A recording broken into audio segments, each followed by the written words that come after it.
Триває війна, розв'язана Росією проти України.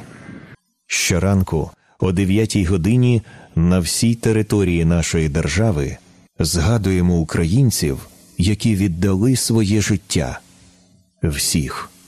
Всіх, хто воював, усіх військових та всіх цивільних, дорослих та дітей, усіх, хто міг би ще жити, якби Росія не почала цю війну. Вічна пам'ять кожному, хто загинув за Україну.